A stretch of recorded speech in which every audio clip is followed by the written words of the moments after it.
बिस्मिल्लाहिर्रहमानिर्रहीम। Dear student, अस्सलाम वालेकुम। क्या हाल चाल है? ठीक ठाक है। उम्मीद करता हूँ आप सब खैरियत से होंगे। आज इस चैप्टर का लास्ट लेक्चर लेकर लेक्चर नंबर 14 के साथ आपकी खिदमत में हाजिर हूँ। आज हमने जो चैप्टर नंबर 6 है जो कि हमने स्टार्ट किया था, उसके आज हमने एक्सरसाइज के MCQs को देखना है। उसके बाद हमने शॉर्ट क्वेश्चंस को असाइनमेंट मैं आपको दूंगा और उसके बाद जो रिमेनिंग न्यूमेरिकल्स रह गए थे वो हम डिस्कस करेंगे। लेक्चर बेशक शॉर्टली होगा लेकिन डेफिनेटली इसका काम ज़्यादा होगा क्योंकि पूरी एक्सरसाइज के शॉर्ट क्वेश्चंस आपने याद करने हैं। जो तकरीबन जो है वो 15 शॉर्ट क्वेश्चंस बनते हैं अलॉन्ग विद न्यूमेरिकल्स। तो उसकी रफ प्रैक्टिस करके अच्छी तरीके से आपने मुझे सेंड करना है। तो टॉपिक जो है हमारा तकरीबन चैप्टर हमारा कंप्लीट था। अब आपने साथ साथ कोशिश करनी है मेरे MCQs को खुद भी आपने सॉल्व आउट करना है, देखना है कि क्या आप इससे काबिल हुए हैं कि आपको चैप्टर पढ़ने के बाद ये MCQs वैसे तो आने चाहिए लेकिन फिर भी मैं भी आपकी हेल्प भी करता हूँ। तो पेज नंबर 140 आप ओपन कर लेंगे और आपने क्या करना है, अपनी पेंसिल या हाईलाइटर ले लें और अपने नोट्स आप ओपन कर लें जो हमने आपको प्रोवाइड किए हुए। उसके अलावा रजिस्टर रख लें न्यूमेरिकल के लिए। फिर इंशाल्लाह भी हम स्टार्ट करते हैं जी। Encircle the correct answer from the given choices. Question है जी पहला, the work done will be zero. Okay, the work done कब ज़ीरो होगा? When the angle between the force and the distance. तो आपको पता है कि वर्क डन जो है वो आपके पास इस बराबर होता है FS cos थीटा। कॉस कहाँ पर थी? कॉस 90 के ऊपर जो है वो क्या होता है? ज़ीरो होता है। कहाँ पर ज़ीरो होता है? 90 के ऊपर जो है वो कॉस क्या होता है? ज़ीरो होता है। तो जब फोर्स और डिस्टेंस जो है वो परपेंडिकुलर हो जाएगी तो फिर आपके पास जो क्या बनेगा, वर्क डन क्या होगा? बिल्कुल ज़ीरो होगा। तो लिहाजा आपके पास आंसर होगा C। If the direction of motion of force is perpendicular to the direction of motion of body, वही बात होगी कि अगर फोर्स और डिस्टेंस जो है वो परपेंडिकुलर हो तो work done will be zero. Yes, work done will be zero. तो C ऑप्शन है। उसी क्वेश्चन को अगेन किसी और टर्म में उसने पूछा। नंबर 3 है, if the velocity of a body becomes double it's kinetic energy will be. तो काइनेटिक एनर्जी आपके पास किसके बराबर होती है? 1/2 mv²। वो कहता है अगर वेलोसिटी डबल कर दें तो देखिए 1/2 m2v का स्क्वायर, यही हो जाएगा डबल का मतलब।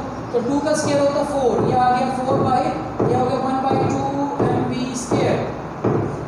ये 1/2 mv² क्या है? Kinetic energy. तो काइनेटिक एनर्जी हो जाएगी 4 टाइम्स, जो न्यू काइनेटिक एनर्जी होगी 4 टाइम्स हो जाएगी। तो फिर आपके पास become 4 times C option.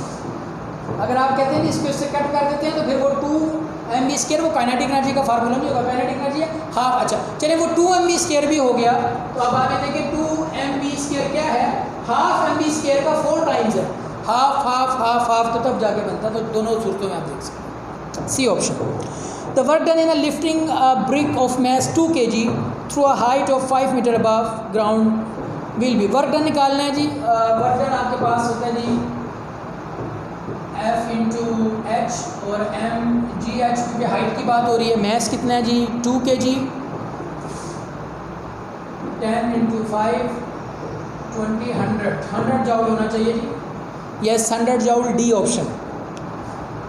Kinetic energy of a body of mass 2 kg 25। Kinetic energy जो है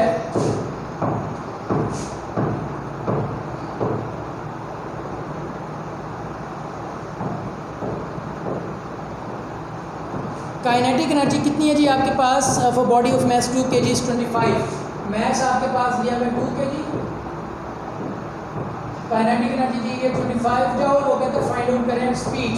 तो काइनेटिक एनर्जी का फार्मूला क्या है? 1/2 mv²। 25 1/2 2v², 2 से कैंसिल, 25v², दोनों तरफ स्क्वायर रूट 5 = v और मीटर पर सेकंड में होगा। तो 5 मीटर पर सेकंड A इज़ ऑप्शन। ये देख लें, जितने भी MCQs हैं ये सारे न्यूमेरिकल बेस हैं। अब आपको ये न्यूमेरिकल आना चाहिए ताकि आप ये करें तो डेफिनेटली फिर आपके पास जाके इसका आंसर आएगा। Which of the following is convert light energy into electrical energy? Photo cell C option. When a body is lifting through a height h, the work done on it appears in the form of its। जब height की वजह से होता है तो work done वो potential energy आती है। तो potential energy is the B option. Okay जी, आ गया जी नेक्स्ट पेज पर। The energy stored in a coal is definitely chemical energy. Coal के अंदर केमिकल एनर्जी स्टोर होती है C option. The energy stored in a dam is, और डैम क्योंकि हाइट की वजह से होता है तो पोटेंशियल एनर्जी आएगी आपके पास। In Einstein maths energy equation C is speed of light है, सी जो है वो आपके पास स्पीड ऑफ लाइट है 3 × 10⁸ मीटर पर second and the rate of doing work is called power. तो ये हमने पढ़ा था पावर जो है इसका। ओके जी 6.2 है जी डिफाइन वर्क व्हाट इज ऐसे यूनिट्स हम डिस्कस कर चुके थे, सिंपल है, अंदर से भी मिलेगा, नोट्स अवेलेबल है। When does the force do work, कब जो है वर्क करती है, जब डेफिनेटली अब किसी बॉडी पर फोर्स लगाते हैं तो वो डिस्प्लेसमेंट करते हैं, तो जब वो डिस्प्लेसमेंट कवर करते हैं तो तब जो है वो क्या करता है work done. Why do we need energy? Definitely we need energy to do everything. We cannot do anything without force. तो लिहाजा हमें एनर्जी जो है वो चाहिए होती है बहुत कुछ करने के लिए, चलने के लिए, काम करने के लिए, खेलने के लिए, हर चीज़ के। ठीक आगे जी define energy, give 2 types energy की डेफिनेशन, और मैकेनिकल एनर्जी की 2 टाइप्स हैं जी, काइनेटिक एनर्जी और पोटेंशियल एनर्जी।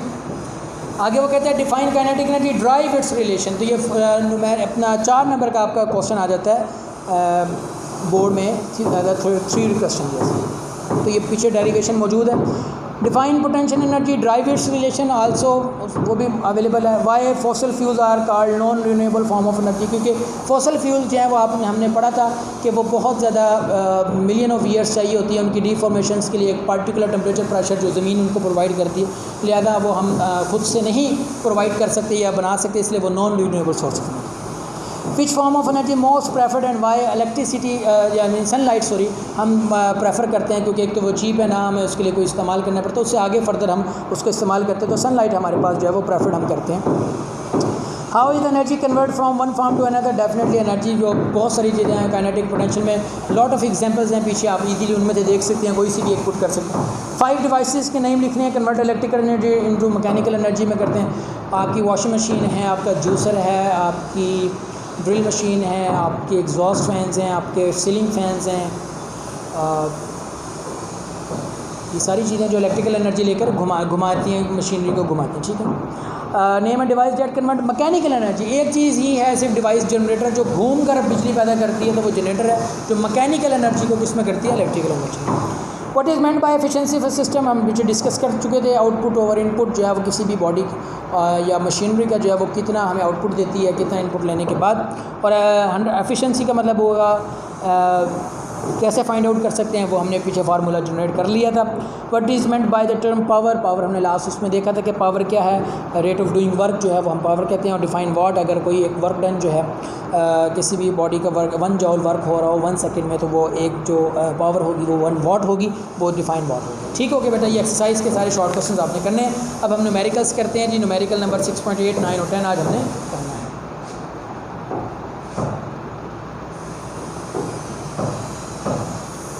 जी 6.8 क्या कहते हैं बेटा, ये मेरे ख्याल हमने एक एग्जांपल भी की थी कि 50 kg का मैस है और 25 स्टेप्स हैं 20 सेकंड्स के अंदर।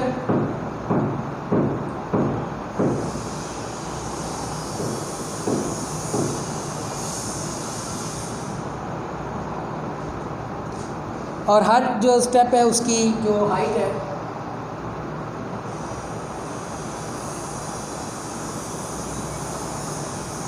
वो है 16 सेंटीमीटर।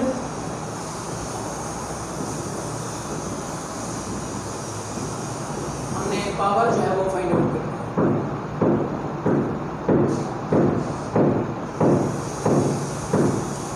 तो आपको पता है जी पावर फिर किसके बराबर है जी, वर्क डन पर टाइम, और वर्क डन बिल्कुल किसके बराबर है, F into H over time, और F फिर किसके बराबर होगा, mgh ओवर टाइम। लेकिन आप हाइट निकाल लेंगे, हाइट जो होगी टोटल हाइट, तो number of steps multiply by each step height 0.16 multiply by 25, तो 100 4 16 यानी कि 4 मीटर जो है वो हाइट निकलती है। ठीक है जी। अब हम इसको जस्ट पुट करेंगे वैल्यूज़ को, तो P इक्वल टू 50 kg 10 और एच हमारे पास आ गया 4 और टाइम हमारे पास आ गया 20। तो 4 5 का 5 10 का 10 10 का 100 वॉट पावर जो है वो हमें चाहिए। यस 100। ठीक है, समझ आ गई है।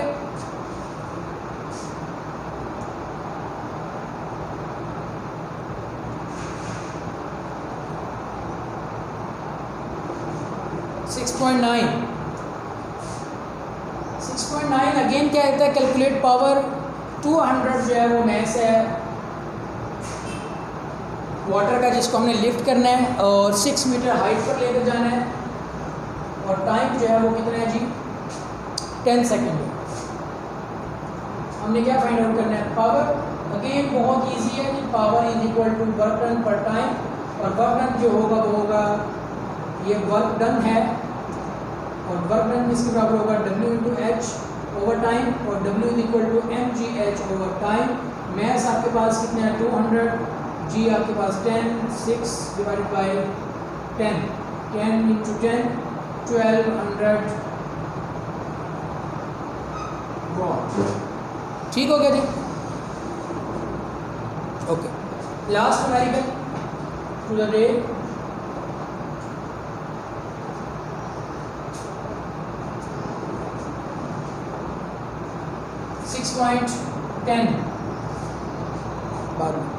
एन इलेक्ट्रिक मोटर है जिसकी पावर है 1 हॉर्स पावर, ठीक है, और इज इक्वल टू क्या है 746 वॉट, ओके। उसको हमने 10 मिनट के बाद वो क्या करता है 800 कैपेसिटी का जो मैस जितना है वो क्या है 800 kg। यहाँ पे दिया हुआ है मैस 800 लीटर, नीचे आपको बताया हुआ है कि क्योंकि डेंसिटी ऑफ वाटर 1000 होती है इसलिए जो इतना इसका मैस होता है उतना ही इसका वॉल्यूम होता है वाटर के केस में, ओनली वाटर के केस में, क्योंकि सिर्फ वाटर की डेंसिटी 1000 है तो लिहाजा और किसी सब्सटेंस के लिए नहीं होगा, तो लिहाजा हम लीटर्स को मैस में ले सकते हैं। टाइम कितना दिया हुआ है जी 10 मिनट्स, ये हो जाएगा जी 600 सेकेंड्स। और हमने क्या फाइंड आउट करनी है, हमने फाइंड आउट करनी है actual work done find out करना है और हमने एफिशिएंसी फाइंड आउट करनी है। वर्क डन तो हमारे पास इजीली आ जाएगा, जितना वर्क डन बॉडी कर रही है वो बराबर होगा F इंटू एच के mgh। m कितना है जी आपके पास, अच्छा हाइट गिवन है हमारे पास, हाँ जी 15 मीटर हाइट गिवन है, तो आपके पास मैस जो है वो है जी 800 मल्टीप्लाई बाय 10 मल्टीप्लाई बाय 15 और आपका इसके पास जो आंसर आएगा